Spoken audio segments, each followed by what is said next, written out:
ఈరోజు మనం చూడబోయేది ఒక నగల దుకాణం కథ మాత్రమే కాదు. ఇది నమ్మకం అనే ఒకే ఒక పునాది మీద కట్టిన వేల కోట్ల సామ్రాజ్యం కథ. ఒక బట్టల వ్యాపారి తన అనుభవాన్ని బంగారం మార్కెట్ను శాసించే ఒక పదునైన అస్త్రంగా ఎలా మార్చుకున్నారో ఈ విశ్లేషణలో చూద్దాం. ఒక బట్టల వ్యాపారి 10,000 కోట్ల రూపాయల బంగారు సామ్రాజ్యాన్ని ఎలా కట్టగలిగాడు? చూడ్డానికి ఇది చాలా పెద్ద ప్రశ్నలా అనిపిస్తోంది కదూ. కాని ఆశ్చర్యమేంటంటే దీనికి సమాధానం ఆయన కళ్లముందే, ఆయన కస్టమర్ల మాటల్లోనే ఉంది. ఆ సమాధానాన్ని ఆయన ఎలా విన్నారో, ఎలా ఆచరణలో పెట్టారో ఇప్పుడు చూద్దాం. ఈ కథ మొదలైంది 1990లలో కేరళలోని త్రిశూర్లో. ఇక్కడ టిఎస్ కళ్యాణరామన్ ఒక సక్సెస్ఫుల్ బట్టల వ్యాపారి. గుర్తుంచుకోండి, ఆయనొక జ్యువెల్లర్ కాదు, అస్సలు కాదు. వాళ్ల ఫ్యామిలీకి బట్టల వ్యాపారంలో 100 ఏళ్ల అనుభవం ఉంది. కాని కళ్యాణరామన్ మనసులో మాత్రం ఒక కొత్త ఆలోచన మొదలవుతోంది. ఆ ఆలోచన ఎక్కడనుంచో రాలేదు. అది నేరుగా ఆయన దగ్గరకే వచ్చింది, ఆయన కస్టమర్ల రూపంలో. పెళ్లి బట్టల కోసం వచ్చిన ప్రతి ఒక్కరూ ఒకే మాట చెప్పేవాళ్లు. అయ్యా, మీ దగ్గర బట్టల నమ్మకంగా కొంటున్నాం, కాని బంగారం కొనాలంటేనే టెన్షన్గా ఉంది. రేటు ఎంత పెట్టి మోసం చేస్తారో, నాణ్యత ఎలా ఉంటుందో అంతా గందరగోళం. ఈ చిన్న ఫిర్యాదే ఒక పెద్ద మార్పుకు నాంది పలికింది. ఇప్పుడు కళ్యాణరామన్ గారి ముందు రెండే దారులున్నాయి. ఒకటి సేఫ్ గేమ్, తన సోదరులతోనే పోటీపడుతూ తెలిసిన వ్యాపారంలోనే ఉండటం. రెండోది ఒక పెద్ద రిస్క్, ఎవ్వరికీ అంతు చిక్కని ఈ బంగారు మార్కెట్లోకి దూకి తన కస్టమర్ల సమస్యను పరిష్కరించడం. ఆయన రెండో దారినే ఎంచుకున్నారు. కాని ఆయన లక్ష్యం సింపుల్గా ఒక నగల దుకాణం పెట్టడం కాదు, బంగారం కొనే పద్ధతినే పూర్తిగా మార్చేయాలి. మార్కెట్ని బాగా స్టడీ చేశాక ఆయనకు కొన్ని కఠినమైన నిజాలు తెలిసాయి. అప్పట్లో మార్కెట్లో 4 పెద్ద తలనొప్పులుండేవి. 1. రేట్ల విషయంలో ఏమాత్రం క్లారిటీ లేకపోవడం. 2. డిజైన్లు చాలా తక్కువ. 3. షాపులన్నీ ఇరుకిరుగ్గా అసౌకర్యంగా ఉండటం. ఇక 4వది, అన్నింటికన్నా పెద్దది, నమ్మకం. కళ్యాణ్ వీటికి 4 విప్లవాత్మక పరిష్కారాలు ఇచ్చారు. ఫిక్స్డ్ ప్రైస్ ట్యాగులు, వేల కొద్దీ రెడీ టు వేర్ డిజైన్లు, ఏకంగా 4000 చదరపాడుగుల ఏసీ షోరూం. ఇక 4వ సమస్యకు ఒకటే పరిష్కారం, అదే నమ్మకం. ఆయన తన విజన్ని ఎంతలా నమ్మాడంటే 1993లో తన దగ్గరున్న మొత్తం డబ్బు అంటే 75 లక్షల రూపాయల్ని ఈ ఒక్క షోరూం మీద పెట్టేశారు. ఆలోచించండి, అది ఎంత పెద్ద రిస్కో. కాని దాని వెనక ఒక క్లియర్ స్ట్రాటజీ ఉంది. రిజల్ట్ ఊహకు కూడా అందలేదు. మార్కెట్ ఒక మార్పు కోసం ఎంత ఆకలితో ఉందంటే కేవలం మొదటి సంవత్సరంలోనే వాళ్ళ ఆదాయం అక్షరాల 60 కోట్ల రూపాయలు. ఇది చాలా స్పష్టమైన సంకేతం, కళ్యాణ్ సరైన దారిలోనే వెళ్తున్నారని. ఓకే, ఒక స్టోర్ సక్సెస్ అయింది, బాగానే ఉంది. కాని దీన్ని ఒక నేషనల్ బ్రాండ్గా మార్చడం ఎలా?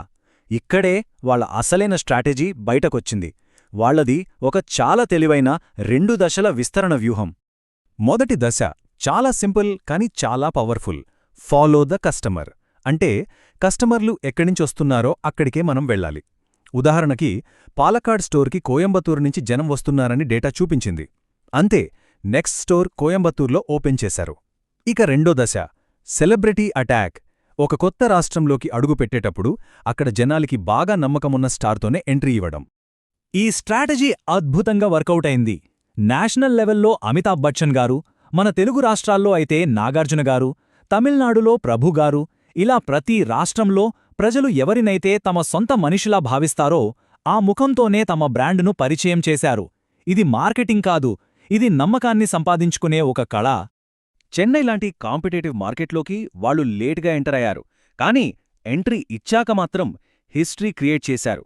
పోటీ పడడానికి కాదు, రూల్ చేయడానికే వచ్చామన్నట్టు ఇండియాలోనే అతిపెద్ద షోరూంని అక్కడ ఓపెన్ చేసి అందర్నీ షాక్కి గురిచేశారు.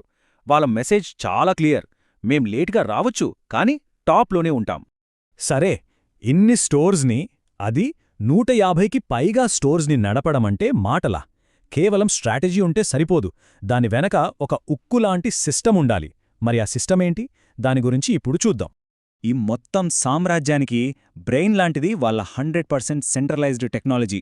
ఏ స్టోర్లో ఏ సెకండ్కు ఏదమ్ముడుపోయినా, ఎంత స్టాకున్నా ప్రతి ఇన్ఫర్మేషన్ క్షణాల్లో త్రిశూర్లోని వాళ్ళ హెడ్ ఆఫీస్కి వెళ్ళిపోతుంది. కంట్రోల్ అంతా ఒక్కచోట నుంచే అన్నమాట. ఇది ఫ్యామిలీ బిజినెస్సే, కానీ నడిపించేది మాత్రం ప్రొఫెషనల్స్. విజన్, స్ట్రాటజీ లాంటివి ఫ్యామిలీ చూసుకుంటే, దాన్ని ఆచరణలో పెట్టేది మాత్రం ప్రొఫెషనల్ సీఈఓ, స్టేట్ హెడ్స్.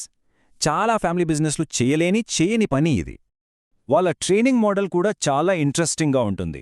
కొత్త స్టోర్ ఓపెన్ చేస్తే పాత స్టోర్ నుంచి ఎక్స్పీరియన్స్ ఉన్నవాళ్లని పంపి కొత్త టీంకి అంతా నేర్పిస్తారు. దీనివల్ల ఏ స్టోర్కి వెళ్ళినా ఒకే క్వాలిటీ, ఒకే కల్చర్ మెయింటైన్ అవుతుంది. సక్సెస్ని క్లోన్ చేయడానికి ఇదొక అద్భుతమైన పద్ధతి. సరే, ఇంత పెద్ద సక్సెస్ స్టోరీ నుంచి మనం ముఖ్యంగా వ్యాపారం చేసేవాళ్లు నేర్చుకోవాల్సిన 5 ముఖ్యమైన పాఠాలేంటో ఇప్పుడు ఒక్కొక్కటిగా చూద్దాం. పాఠం నెంబర్ 1, అన్నింటికన్నా ముఖ్యమైనది వ్యూహాత్మక స్పష్టత. మీ బిజినెస్కి నెక్స్ట్ బిగ్ ఐడియా కావాలా? మార్కెట్లో వెతకొద్దు, మీ కస్టమర్ ప్రాబ్లంలో వెతకండి. కళ్యాణరామన్ చేసింది అదే. సో మార్కెట్ రీసెర్చ్ అనేది ఆప్షన్ కాదు, అది ఆక్సిజన్ లాంటిది. ఇక రెండో పాఠం పోటీని ఎదుర్కోవడం గురించి. కళ్యాణ్ జ్యువెలర్స్ ఇంకో నగల దుకాణం పెట్టలేదు. వాళ్ళు అసలు నగల వ్యాపారం చేసే పద్ధతినే మార్చేశారు. కాంపిటేటర్ని కాపీ చేయడం కాదు, గేమ్నే మార్చేయాలి. అదే అసలైన స్ట్రాటజీ. మూడో కీలకమైన సూత్రం ఎగ్జిక్యూషన్, అంటే ఆచరణ. ఒక పెద్ద సామ్రాజ్యాన్ని కట్టాలనుకుంటే ముందు దానికి కావాల్సిన పునాదులు వెయ్యాలి. ఆ పునాదులే సిస్టమ్స్, టెక్నాలజీ. కేవలం మాటలతో, ఆర్డర్లతో పెద్ద కంపెనీలను నడపలేం. నాల్గో పాఠం, ముఖ్యంగా ఫ్యామిలీ బిజినెస్లు నడిపేవాళ్లు దీన్ని తప్పక గుర్తుపెట్టుకోవాలి. ఓనర్ ప్యాషన్ ఒక బండికి ఇంజిన్ లాంటిది, ప్రొఫెషనల్ మేనేజ్మెంట్ దానికి స్టీరింగ్ లాంటిది. ఈ రెండు కలిస్తేనే ఆ ప్రయాణం సక్సెస్ అవుతుంది. విజన్, ఎగ్జిక్యూషన్, ఈ కాంబినేషన్ వాళ్ళని ఎక్కడికో తీసుకెళ్ళింది. చివరగా 5వ పాఠం, ఇది వాళ్ల బిజినెస్కి ఆత్మలాంటిది. కళ్యాణ్ అమ్ముతోంది బంగారాన్ని మాత్రమే కాదు, ఒక ఎక్స్పీరియన్స్ని, ఒక నమ్మకాన్ని. గుర్తుపెట్టుకోండి, జనాలు వస్తువుల్ని కొనరు, ఆ వస్తువిచ్చే ఫీలింగ్ని, ఆనందాన్ని కొంటారు. సరే, ఈ విశ్లేషణను ముగించే ముందు ఒక్క ప్రశ్న. మీ బిజినెస్లో లేదా మీ ఇండస్ట్రీలో మీ కాంపిటీటర్లందరూ మిస్ అవుతున్న ఆ ఒక్క పెద్ద కస్టమర్ ప్రాబ్లం ఏంటి? ఆలోచించండి. ఎందుకంటే మీ నెక్స్ట్ బిగ్ ఆపర్చునిటీ అక్కడే దాగుంది.